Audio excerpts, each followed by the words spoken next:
ಮಂಗಲವನ್ನು ಸಲ್ಲಿಸಿ ತತ್ಸ್ವರೂಪಿಗಳಾಗಿರುವಂತಹ ಶ್ರೀಮದ್ ಜಗದ್ಗುರು ಪೂರ್ಣಾನಂದ ಪ್ರಪಾದಕ್ಕೂ ಹಾಗೂ ಶ್ರೀಮದ್ ಜಗದ್ಗುರು ಶ್ರದ್ಧಾನಂದ ಪ್ರಪಾದಕ್ಕೆ ನಮಸ್ಕಾರ ಮಂಗಲವನ್ನು ಮಾಡಿ ಶ್ರೀ ಸದ್ಗುರು ರೇವಣಸಿದ್ದೇಶ್ವರ ಪ್ರಪಾದಕ್ಕೂ ಶ್ರೀ ಸದ್ಗುರು ವಾಸುದೇವ ಪ್ರಪಾದಕ್ಕೆ ನಮಸ್ಕಾರ ಮಂಗಲವನ್ನು ಮಾಡಿ ಶ್ರೀ ಸದ್ಗುರು ಸಿದ್ದಾವಡ ಪ್ರಪಾದಕ್ಕೂ ಅರುಣ ಜ್ಯೋತಿ ಶಿವಪುತ್ರ ಪ್ರಪಾದಕ್ಕೆ ನಮಸ್ಕಾರ ಮಂಗಲವನ್ನು ಸಲ್ಲಿಸಿ ಗ್ರಾಮ ದೇವತೆಯ ಪಾದಕ್ಕೆ ನಮಸ್ಕಾರ ಮಂಗಲವನ್ನು ಸಲ್ಲಿಸಿ ವೇದಿಕೆಯಲ್ಲಿ ಉಪಸ್ಥಿತರಾಗಿರ್ತಕ್ಕಂಥ ಪರಮ ಪಾವನ ಮೂರ್ತಿಗಳಾಗಿರುವಂಥ ತಿಂಗಳ ಪರ್ಯಂತರವಾಗಿ ಜಗನ್ಮಾತೆ ಪುರಾಣವನ್ನು ಎಲ್ಲರಿಗೂ ಆನಂದ ಆಗುವಂತೆ ಉಪದೇಶವನ್ನು ಮಾಡಿಕೊಂಡು ಬಂದಿರುವಂಥ ಪರಮ ಪಾವನ ಮೂರ್ತಿಗಳಾಗಿರುವಂಥ ಸದ್ಗುರುಗಳ ಪಾದಕ್ಕೆ ನಮಸ್ಕಾರ ಮಂಗಲವನ್ನು ಸಲ್ಲಿಸಿ ಮಠದ ಅಧಿಪತಿಗಳಾಗಿರತಕ್ಕಂಥವರು ಏನು ಅಂದ್ರೆ ನೂತನ ಶಿವಾನಂದ ಅಪ್ಪುಗಳ ಪಾದಕ್ಕೆ ನಮಸ್ಕಾರ ಮಂಗಲವನ್ನು ಸಲ್ಲಿಸಿ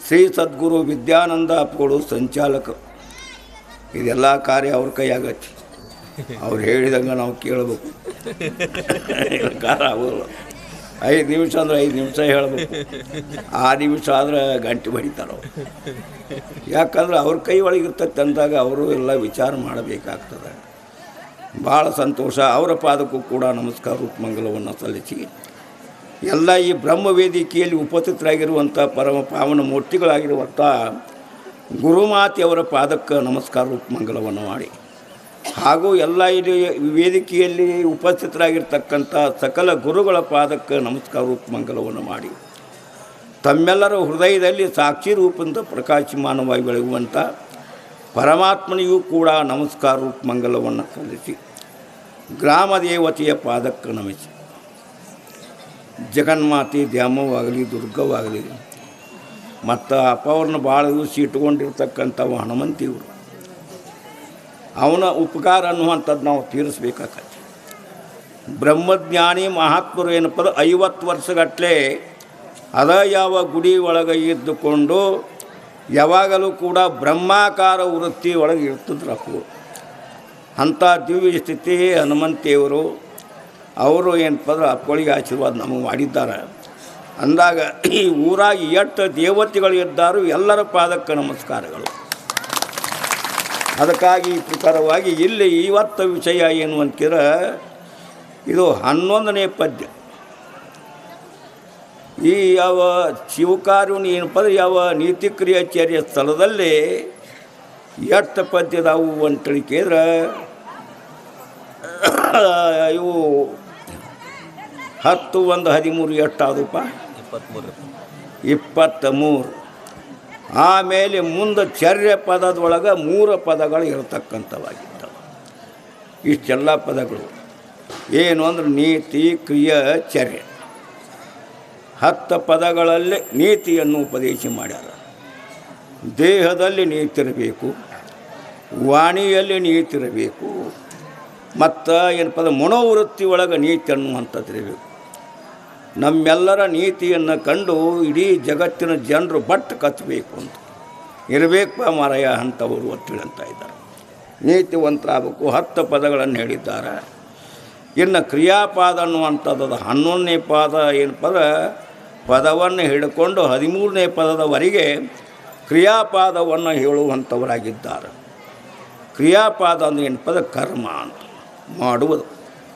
ಮಾಡಬೇಕು ಅಂದರೆ ಏನು ಅಂತ ತಿಳಿಕಿದ್ರೆ ಕ್ರಿಯಾಪಾದ ಕರ್ಮದಲ್ಲಿ 2 ಪ್ರಕಾರ ಒಂದು ನಿಷಿದ್ಧ ಕರ್ಮ ಒಂದು ವಿಹಿತ ಕರ್ಮ ವೇದ ಮಾಡಂಥದ್ದು ಮಾಡಿದ್ರೆ ವಿಹಿತ ಕರ್ಮ ಆಯ್ತು ವೇದ ಬ್ಯಾಡ ಅಂಥದ್ದು ಮಾಡಿದ್ರೆ ಏನಪ್ಪ ನಿಷಿದ್ಧ ಕರ್ಮ ಆಯ್ತು ಈ 2 ಕರ್ಮಗಳದಾವು ಈ 2 ಕರ್ಮಗಳನ್ನುವಂಥವು ಎಲ್ಲಿ ಅದಾವಪ್ಪ ಅಂತಃಕರಣದಲ್ಲಿ ಅದಾವೆ ನಖಶಿಕಾಂತರ ಪರ್ಯಂತರವಾಗಿ ತುಂಬಿಕೊಂಡಿರುವಂಥ ಅಂತಃಕರಣದ ಈ ಅಂತಃಕರಣದಲ್ಲಿ ಏನು ಅಂತ ತಿಳ್ಕಿದ್ರೆ ಅಲ್ಲಿ ಎಲ್ಲ ದೋಷಗಳು ಇರತಕ್ಕಂಥವಾಗಿದ್ದಾವೆ ಒಂದು ಕರ್ಮಗಳದಾವೆ ನಿಷಿದ್ಧ ಕರ್ಮನೂ ಅದ ವಿಹಿತ ಕರ್ಮನೂ ಅದ ಎಲ್ಲರೂ ಏನು ಮಾಡಬೇಕು ಬಿಡಲಿಕ್ಕೆ ಯೋಗ್ಯವಾಗಿರ್ತಕ್ಕಂಥದ್ದು ಯಾವುದು ನಿಷಿದ್ಧ ಕರ್ಮ ಅದನ್ನು ಏನಪ್ಪ ಬಿಡಬೇಕು ಅಂತ ಮಗು ಮಣ್ಣು ತಿಂತತ್ತು ಅಂದ್ರೆ ತಾಯಿ ಓಡಿ ಹೋದ ಕಡೆ ಎಲ್ಲ ಬಾಯನ್ನು ತೆಗೆದು ಹಂಗೆಲ್ಲ ಮಾಡಬಾರ್ದಪ್ಪ ಮಾಡಿ ತಿನ್ನಬಾರ್ದು ಅಂತೇಳಿ ಹೆಂಗೆ ಬಾಯಿ ಒಳಗಿನ ತೆಗೆದು ಒಗಿತಾ ಇದ್ದಾಳು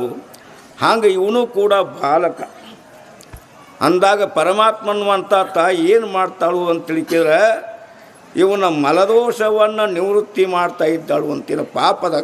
ಪಾಪಕರ್ಮ ನಿಷಿದ್ಧ ಕರ್ಮವನ್ನು ನಿವೃತ್ತಿ ಮಾಡುವಂಥವರಾಗಿದ್ದಾರೆ. ಆ ವಿಹಿತ ಕರ್ಮ ಅನ್ನತಕ್ಕಂಥದ್ದು ಮಾಡಬೇಕು. ಬೇಕಾದದ್ದಕ್ಕೆ ವಿಹಿತ ಕರ್ಮ ಅಂತ. ಈ ವಿಹಿತ ಕರ್ಮ ಎಷ್ಟಾಗೈತೆ ಅಂದ್ರೆ ಕಾಮ್ಯ ಕರ್ಮ ಮತ್ತು ನೈಮಿತ್ಯ ಕರ್ಮ, ಪ್ರಾಯಶ್ಚಿತ್ತ ಕರ್ಮ, ಆಮೇಲೆ ನಿತ್ಯ ಕರ್ಮ ಅಂತ ಈ ಪ್ರಕಾರವಾಗಿ ಕರ್ಮ ಅನ್ನುವಂಥದ್ದು 6 ಪ್ರಕಾರ ಆಗ್ಯದ. ಏನು ಅಂದರೆ ಕಾಮ್ಯ ಕರ್ಮ ಅಂದರೆ ಇಚ್ಛಾ ಇಟ್ಟುಕೊಂಡು ಪರಮಾತ್ಮನ ಕುರಿತು ತಪಸ್ಸು ಮಾಡೋದು, ಕರ್ಮ ಮಾಡೋದು. ಇದು ಏನು ಮಾಡ್ತತಿ ಅಂತೇಳಿದ್ರೆ ಮಲದೋಷವನ್ನು ತೆಗಿತದಂತ ಪಾಪವನ್ನು. ಅದಕ್ಕಾಗಿ ಕಾಮ್ಯ ಕರ್ಮ ಇಚ್ಛಾ ಇಟ್ಕೊಂಡು ಮಾಡ್ತಾನೆ.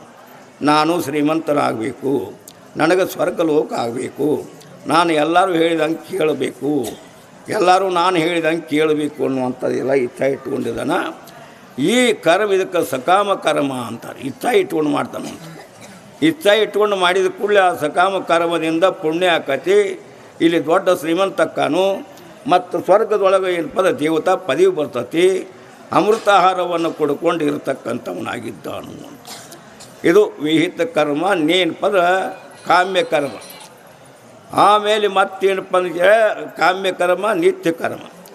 ನಿತ್ಯ ಅಂದರೆ ಯಾವಾಗಲೂ ಕೂಡ ಈಶ್ವರಾರ್ಪಣ ಬುದ್ಧಿಯಿಂದ ನಾವೇನು ಮಾಡೋದಪ್ಪ ಅದು ಯಾವ ನಿತ್ಯ ಕರ್ಮ ಅನ್ನುವಂಥದ್ದು ಮಾಡಬೇಕು. ಎದ್ದ ಕೂಡಲೇ ಬೆಳಗ್ಗೆ ಸ್ನಾನ ಮಾಡೋದು, ಹಲ್ಲು ಉಜ್ಜೋದು, ಮೊದಲ ತಂಗಿ ತೊಗೊಂಡು ಹೋಗಿಬಿಡೋದು, ಆಮೇಲೆ ಹಲ್ಲು ಉಜ್ಜೋದು, ಸ್ನಾನ ಮಾಡೋದು, ಮಡಿ ಬಟ್ಟೆಗಳನ್ನು ಉಟ್ಕೊಂಡು ಹೋಗಿ ಅಡಿಗೆ ದೇವ್ರ ಮನೆ ಕಸ ಹೊಡೆದು ಜಗುಲಿ ಮೇಲಿರುವಂಥದ್ದೆಲ್ಲ ಹೊಲಸು ತೆಗೆದು ಎಲ್ಲ ದೇವರ ಪೂಜೆ ಮಾಡೋದು. ಜಗುಲಿ ಇರ್ತತಿ, ಕಂಡಾಪಟ್ಟಿ ದೇವ್ರು ಇರ್ತಾರೆ, ಎಲ್ಲೆಲ್ಲಿ ಇರ್ತಾವ ಅಷ್ಟು ದೇವ್ರು ತಂದಿರ್ತಾರೆ. ಅದು ದೇವರ ಒಂದು ಕಡಿಗೆ ಕುಂತಿತ್ತು. ಈಟ ಜಾಗ ಇತ್ತು, ಹಳ್ಳಿದ್ರ ತೆಳಗೆ ಬೀಳ್ತತ್ತದು. ಮಾರಾಯ ಇನ್ನಟ್ ಸರಿಯೋ ಆ ಕಡೆ ನನಗೆ ಏನು ಅಂತೀರ ಅಕಸ್ಮಾತ್ ಸರಿ ನಾನು ತೆಳಗೆ ಬೀಳ್ತೀನಿ ಮತ್ತಿಲ್ಲ. ನನಗೆ ಜಾಗ ಇಲ್ಲ, ನೀನು ಬಿಡು, ಕೆಳಗೆ ಬಿಡ್ತೀನಿ. ಆಚೆ ಕಡೆ ದೇವ್ರು ಈ ದೇವರ ಕೆಳದಾಗ ಬಿಡ. ಹಿಂದಾಗಡಿ ಅವ್ರು ಬಂದು ನೋಡ್ತಾರೆ, ತೆಳಗೆ ಬಿದ್ದಿದ್ದು ದೇವರು. ಅಯ್ಯಯ್ಯ ಏನಯ್ಯವ ಹಿಂಗಾತು ಅಪ್ಪ, ತೆಳಗೆ ಬಿದ್ದ, ತಪ್ಪಾಗೈತಪ್ಪ ನಮ್ಮದು ಅಂತಾರೆ ಇವರು. ಅಂದಾಗ ದೇವರುಗಳ ಪೂಜೆ ಅಂತಕ್ಕಂಥದ್ದು ಮಾಡುವಂಥವರಾಗಿದ್ದಾರೆ. ಇದು ಏನಪ್ಪ ಅಂದ್ರೆ ಇದಕ್ಕೆ ಏನಂತಾರೋ ನಿತ್ಯ ಕರ್ಮ ಅಂತಾರೆ. ಈಶ್ವರಾರ್ಪಣ ಬುದ್ಧಿಯಿಂದ ಮಾಡೋದು. ಇನ್ನು ಪ್ರಾಯಶ್ಚಿತ್ತ ಕರ್ಮ, ಏನಾದರೂ ಕೂಡ ಪಾಪವನ್ನು ಮಾಡಿದ್ದಂದ್ರೆ ಆ ಪಾಪವನ್ನು ಪ್ರಾಯಶ್ಚಿತ್ತ ಮಾಡಿ ಕಳ್ಕೋಬೇಕು ಅಂತಾರೆ. ಇಂಥ ಪಾಪ ನನ್ನಿಂದ ಆಗಬಾರ್ದಾಗಿತ್ತು, ಆಗೈತಿ. 8 ದಿವಸ ಊಟನ ಮಾಡಂಗಿಲ್ಲ. ಊಟ ಮಾಡದಂಗೆ ಏನಪ್ಪ ಅಂದ್ರೆ ಸುಮ್ಮನೆ ಇರ್ತಾಗಿದ್ದ ಅನ್ನೋ. ಭಾಳ ಮಾಡಿದ್ರೆ ಏನು ಮಾಡ್ತಾರಪ್ಪ ಅಂದ್ರೆ 15 ದಿವಸ ಗಟ್ಟಲೆ ವಾದ ಇದ್ರಾಗ ಹೋಗತ್ತೆ ಅಂತ. ಅಂದಾಗ ಏನು ಅಂತ ಕೇಳಿ ಇದು ಪ್ರಾಯಶ್ಚಿತ್ತ ಕರ್ಮ. ನೈಮಿತ್ಯ ಕರ್ಮ ಏನಪ್ಪ ಅಂತೀರ, ಒಂದು ನಿಮಿತ್ತ ಇಟ್ಟುಕೊಂಡು ಮಾಡುವುದು. ಈಗ ಸತ್ಯನಾರಾಯಣ ಪೂಜೆ ಹೇಳ್ತಾ ಇದ್ದಾರೆ, ವರದಶಂಕರ ಕಥೆ ಹೇಳ್ತಾ ಇದ್ದಾರೆ, ಸೋಮವಾರ ವೃತ ಅದ. ಈ ವೃತ್ತಗಳನ್ನೆಲ್ಲ ಮಾಡುವಂಥವ್ರಾಗಿ ಎಲ್ಲ ನೈಮಿತ್ಯ ಕರ್ಮ ಅಂತ. ಹೀಗೆಲ್ಲ ಯಾವ ಕರ್ಮಗಳನ್ನತಕ್ಕಂಥವು ಅದಾವು. ಈ ಕರ್ಮವನ್ನು ಭಾಳ ಭಕ್ತಿಯಿಂದ ಮಾಡಬೇಕು ಅಂತ. ಆಮೇಲೆ ಮತ್ತೇನು ಪದ ಚರ್ಯಪದ. ಚರ್ಯಪದ ಅಂದ್ರೆ ಏನು ಪದ, ಆಶ್ರಮಗಳು ಅಂತ. ಬ್ರಹ್ಮಚಾರಿ, ಗೃಹಸ್ಥ, ವಾನಪ್ರಸ್ಥ, ಸನ್ಯಾಸಿ ಅನ್ನುವಂಥ ಆಶ್ರಮಗಳದಾವು. ಈ ಚರ್ಯ ಅನ್ನುವಂಥ ಪದಕ್ಕೆ 4 ಅರ್ಥ ಆಗ್ತಾವು ಅಂತ. ಏನು ಅಂದ್ರೆ ತಾಯಿ ಉದರದಿಂದ ಹೊರಗೆ ಬಂದ ಕೂಡಲೇ 25 ವರ್ಷ ಆಗಿತ್ತು ಅಂದರೆ ಬ್ರಹ್ಮಚಾರಿ.